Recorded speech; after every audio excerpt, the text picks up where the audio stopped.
আমার আশিকে follower done সেই উপলক্ষে ছোট করে একটা কেক কাটলাম। চলো ভিডিওটা শুরু করা যাক। হ্যালো ইব্রান, আসসালামু আলাইকুম, ইটস মি হিমু। সবাই কেমন আছো?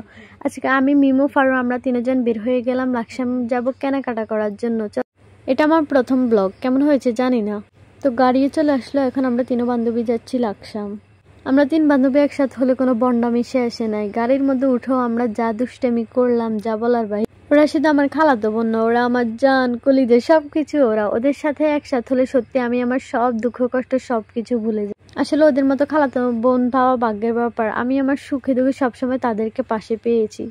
তো দুঃখ শেয়ার করতে করতে চলে আসলাম লাকসাম। এখন আমরা যাব কেক দোকানে কেক কেনার জন্য। তো দোকানে গিয়ে দেখি ওইখানে একটা বড় আয়না। তো আমাদের ঢঙের কোনো শেষ নাই, আয়না দেখলেই আমাদের ঢং শুরু হয়ে যায়। এদিকে আপুরা কেক চয়েস করতেছে, আমিও বলতেছি দেখো তোমাদের কোনটা ভালো লাগে। তো আপুরা বলতেছে এগুলো ভালো লাগতেছে না, অন্য কোনো দোকানে চল। তো আরেকটা দোকানে গেলাম। ওই দোকানে গিয়ে প্রথমেই আমার কেকটার দিকে চোখ গেল। আসলে কেকটা অনেক সুন্দর, কেমন হয়েছে তোমরাও কিন্তু কমেন্টে বলবা। এদিকে আমি নাম লিখতেছি হিমু আশিকে ফলোয়ার ডান।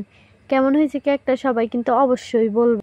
কেকের নামটাও লিখে শেষ। আপুদের অনেক পছন্দ হয়েছে, তোমাদের কাছে কেমন লাগছে সেটাও কিন্তু বলবা। এদিকে কেক কাটার জন্য ছুরি, বেলুন, তারপর টুপি সবকিছু নিয়ে নিতেছি।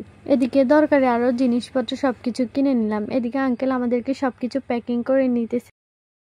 এদিকে সবকিছু প্যাকিং করা শেষ, আমরা গাড়িতে উঠে গেলাম। এখন সোজা বাড়িতে চলে যাব। তো সবাই ভালো থাকবা, দেখা হয়ে যাবে নেক্সট কোনো ভিডিওতে। আল্লাহ হাফেজ।